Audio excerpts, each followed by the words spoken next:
오늘 하나님 주시는 말씀 열왕기하 17장 24절부터 41절 말씀입니다. 구약 성경 592쪽입니다. 열왕기하 17장 24절부터 41절입니다. 아수르 왕이 바벨론과 구다와 아와 하맛과 스발와임에서 사람을 옮겨다가 이스라엘 자손을 대신하여 사마리아 여러 성읍에 두매 그들이 사마리아를 차지하고 그 여러 성읍에 거주하니라. 그들이 처음으로 거기 거주할 때 여호와를 경외하지 아니하므로 여호와께서 사사들을 그들 가운데 보내시며 몇 사람을 죽인지라. 그러므로 어떤 사람이 아수르 왕에게 말하여 이르되 왕께서 사마리아 여러 성읍에 옮겨 거주하게 하신 민족들이 그 땅 신의 법을 알지 못하므로 그들의 신이 사자들을 그들 가운데 보내매 그들을 죽였사오니 이는 그들이 그 땅 신의 법을 알지 못함이니이다 하니라.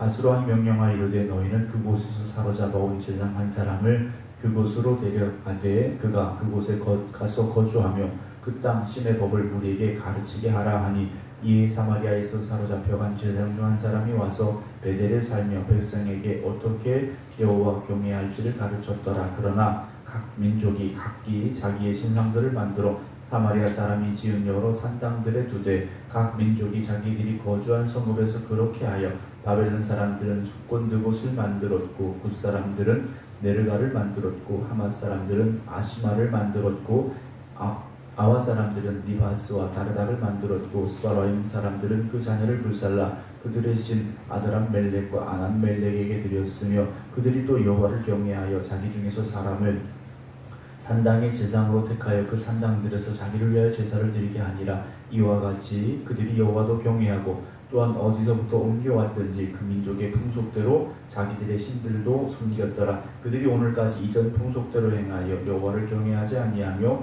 또 여호와께서 이스라엘이라 이름을 주신 야곱의 자손에게 명령하신 율례와 법도와 율법과 계명을 준행하지 아니하는도다. 옛적에 여호와께서 야곱의 자손에게 언약을 세우시고 그들에게 명령하여 이르시되 너희는 다른 신을 경외하지 말고 그를 경배하지 말며 그를 섬기지 말며 그에게 제사하지 말고 오직 큰 능력과 편팔로 너희를 애굽에서 인도하여 내신 여호와만 경외하여 그를 예배하며 그에게 제사를 드릴 것이며 또 여호와가 너희를 위하여 기록한 율례와 법도와 율법과 계명을 지켜 영원히 행하고 다른 신들을 경외하지 말며 또 내가 너희와 세운 언약을 잊지 말며 다른 신들을 경외하지 말고 오직 너희 하나님 여호와만을 경외하라. 그가 너희를 모든 원수의 손에서 건져내리라 하셨으나 그러나 그들이 듣지 아니하고 오히려 이전 풍속대로 행하였느니라. 이 여러 민족이 여호와를 경외하고 또 그 아로 새긴 우상을 섬기니 그들의 자자손손이 그들의 주상들이 행하던 대로 그들도 오늘까지 행하니라. 아멘. 할렐루야. 이제 이스라엘 역사를 우리가 이제 계속 말씀을 통해서 나눠가고 있는데 북이스라엘이 망했습니다. 망했는데 왜 망했느냐? 하나님을 제대로 섬기지 않았기 때문에 나라가 망한 거죠. 그럼 하나님 오늘 갑자기 멸망시키신 것이냐? 아니죠. 계속해서 경고하셨습니다. 그들이 갈 길을 알려주셨습니다. 그런데 가지 않았다라는 거죠. 가야 될 길로 가지 않았던 겁니다. 그래서 나라가 이제 아수르에게 멸망을 당했는데 오늘 24절 보면 아수르 왕이 바벨론과 구다와 아와 하맛과 스바라임에서 다른 지역에서 사람들을 데려옵니다. 이주를 시킵니다. 그 당시 이제 한 나라가 다른 나라를 지배하게 되면 주로 이렇게 혼합 정책을 펼쳤습니다. 사람들의 민족을 섞어버리는 겁니다. 문화를 섞어버리고 종교를 섞어버리고 그래서 그 민족의 정체성을 좀 잃어버리게 만드는 거죠. 우리나라 일제강점기 시대에도 그런 일들이 있었지 않습니까?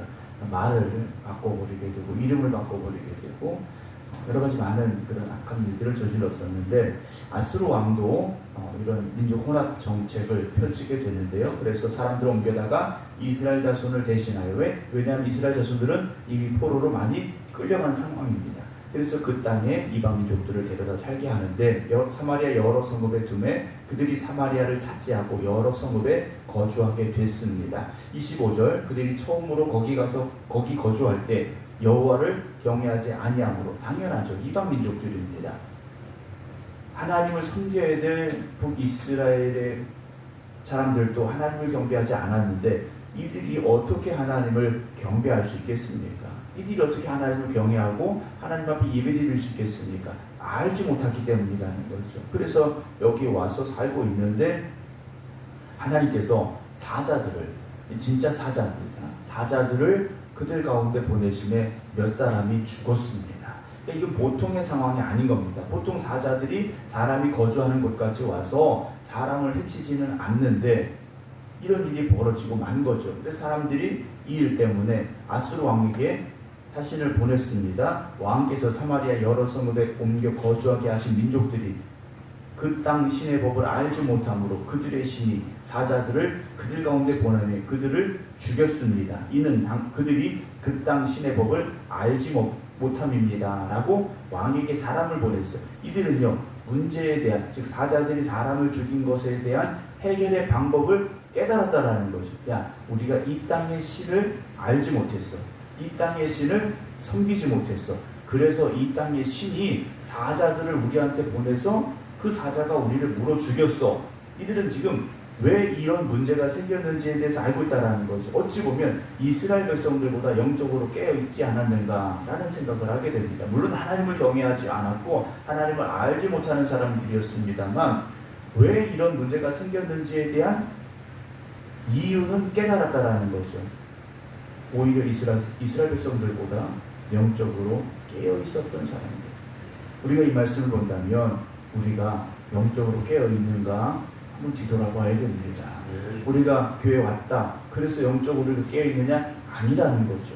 교회는 매주 왔다 갔다 할 수 있습니다. 예배 시간마다 올 수 있어요. 그러나 영적으로 깨어있느냐는 또 다른 문제라는 거죠. 오늘 저와 여러분들이 영적으로 깨어있어서 하나님이 주시는 영적인 사인에 대해서 좀 예민할 수 있어야 되고 그 반응이 있어야 됩니다.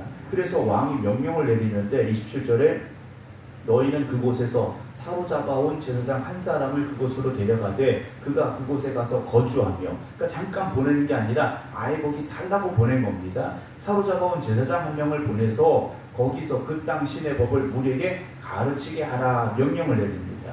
그 땅의 신을 섬기는 일을 알지 못하니까 그걸 할 수 있는 사람을 한 명 보내준 거지 않습니까? 28절 이에 사마리아에서 사로잡혀간 제사장 한 사람이 와서 베델에 살며 백성에게 어떻게 여호와 경외할지를 가르쳤어요. 하나님을 경외하는 방법에 대해서 가르쳐 준 겁니다.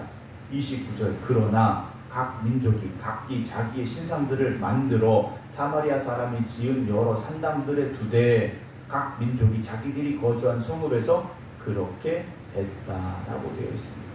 가서 가르쳤는데 이들이요, 자기들의 신상을 만들어서 어디에 두었느냐? 이전에 사마리아 사람이 지은, 즉 북이스라엘에 살던 이스라엘 민족들이 지은 산당들에 갖다 뒀다라는 겁니다. 그러니까 가르친 사람도 제대로 못 가르쳤고 가르침을 들은 사람도 거기에 자기들의 생각을 갖다 붙였더라는 거죠. 하나님의 말씀은 말씀 그대로 들어야 되고 그 말씀 그대로 순종할 수 있어야 됩니다. 거기에 내 생각이 들어가기 시작하면 그건 하나님의 말씀에 순종하는 게 아니지 않습니까? 순종이라는 건 명령을 내린 하나님의 말씀에 그대로 순종하는 것, 그대로 행하는 것, 그게 순종이지. 거기에 내 생각이 들어가게 되고 내 편리한 게 들어가게 되고 내 형편이 들어가게 되고 이러면 그건 순종이 아니라는 거죠. 더군다나 이전에 만들어두었던 산당들에 갖다 주었지 않습니까? 하나님께서 그 산당들을 없애라 하셨는데도 없애지 못했던 산당들이 아직까지도 남아서 범죄하는 자리가 되고 말았다라는 거죠. 오늘도 우리 안에 있는 악하고 더러운 것들이 있다면 과감하게 내어 버려야 되고 우리의 마음이 정결해져야 됩니다. 그렇지 않으면 또다시 그것들이 우리 안에 역사하게 되는 일들이 벌어질 수밖에 없다라는 거죠. 그래서 그곳에서 이 사람들이 우상을 만들어 섬기게 됩니다. 더 문제는 32절에 그들이 또 여호와를 경외하여 자기 중에서 사람을 산당의 제사장으로 택하여 그 산당들에 자기를 위하여 제사를 드리겠다. 이와 같이 그들이 여호와도 경외하고 또한 어디서부터 옮겨왔든지 그 민족의 풍속대로 자기들의 신들도 섬겼더라. 나라가 망한 이스라엘 사람들과 다를 바가 전혀 없습니다. 하나님도 섬기고 우상도 섬기고 자기한테 좋은 건 다 하고 있다는 거죠. 여러분, 하나님은요, 하나님만 경외하라고 말씀하십니다. 다른 신은 없다고 분명히 말씀하셨습니다. 오늘 우리의 마음은 어떻습니까? 나에게 이익이 된다면 여기도 가고 저기도 가고, 나에게 도움이 된다면 이것도 하고 저것도 하고, 우리가 그렇게 살고 있는 것은 아니냐라는 거죠. 하나님만 경외하셔야 됩니다. 하나님만 의지하셔야 됩니다.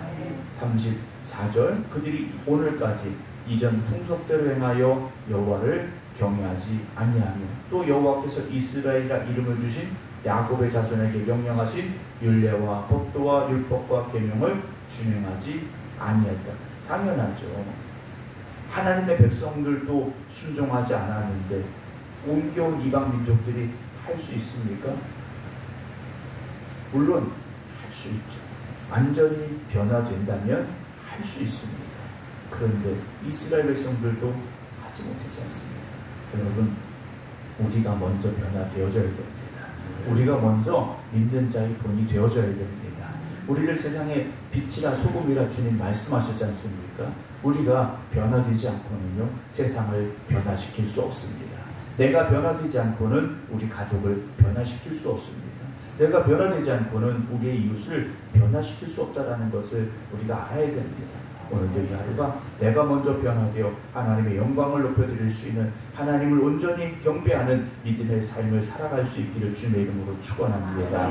하나님께서 명령을 내리셨어요. 35절, 옛적에 여호와께서 야곱의 자손에게 언약을 세우시고 그들에게 명령을 이르시되 너희는 다른 신을 경외하지 말며 그를 경배하지 말며 그를 섬기지 말며 그에게 제사하지 말고 오직 큰 능력과 편팔로 너희를 애굽에서 인도하여 내신 여호와만 경외하여 그를 예배하며 그에게 제사를 드릴 것이며 또 여호와가 너희를 위하여 기록한 율례와 법도와 율법과 계명을 지켜 영원히 행하고 다른 신들을 경외하지 말며 또 내가 너희와 세운 언약을 잊지 말며 다른 신들을 경외하지 말고 오직 너희 하나님 여호와만을 경외하라. 그가 너희를 모든 원수의 손에서 건져내리라. 이렇게 약속하셨습니다. 이런데도 40절, 그러나 그들이 듣지 아니하고 오히려 이전 풍속대로 행하였느니라 라고 오늘 17절 마지막에 기록이 되어져 있습니다. 사랑하는 성도 여러분, 오직 하나님만 경외해야 됩니다. 다른 길이 있는 것이 아니고 다른 방법이 있는 게 아닙니다. 하나님만 경외하며 오늘도 이 하루를 살아가시기 바랍니다. 하나님만 의지합니다. 하나님만 바라봅니다. 나는 하나님의 백성입니다. 하나님의 자녀입니다. 나는 하나님께 예배하는 예배자입니다. 그 고백이 오늘도 저와 여러분들의 신앙의 고백이 되어지고 이 길을 끝까지 걸어갈 수 있는 우리 모두가 되기를 주님의 이름으로 축원합니다. 기도하겠습니다. 오늘도 우리와 함께 하시고 역사하시는 아버지 하나님, 감사와 찬송과 영광을 올려드립니다. 우리가 살아가는 세상의 삶을 우리가 믿음의 눈으로 바라볼 수 있어야 되는데 여전히 육신의 눈으로 바라보다 보니 세상 사람들처럼 살아갈 때가 있습니다.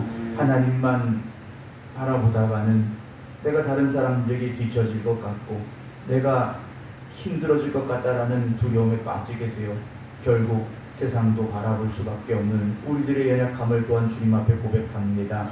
오늘도 저희들을 주님 전에 불러주시고 또한 깨어 기도하게 하여 주시었사오니 이전에서 기도하는 성도들 또 각자의 믿음의 제단 앞에 엎드려 기도드리는 성도들 주님께서 능력의 팔로 붙잡아 주셔서 오늘도 이 하루 믿음으로 승리케 하여 주시옵시고 하나님 이끄시는 길로만 나아갈 수 있는 하나님의 자녀들이 되게 하여 주시옵소서. 또한 저들이 믿는 자의 본이 되게 하시고 세상에 나아가 빛이 되게 하시고 소금이 되게 하여 주시옵소서. 죽어가는 영혼을 살리는 귀한 사명 감당할 수 있는 저희를 되게 하여 주시옵소서. 이제는 우리 주 예수 그리스도의 은혜와 아버지 하나님의 무한하신 사랑하심과 성령님의 감동 감화 역사하심이 오늘도 하나님만 바라보겠습니다 결단하며 기도드리는 모든 성도들 위해 이제부터 영원토록 함께 하시기를 간절히 축원하옵나이다. 아멘.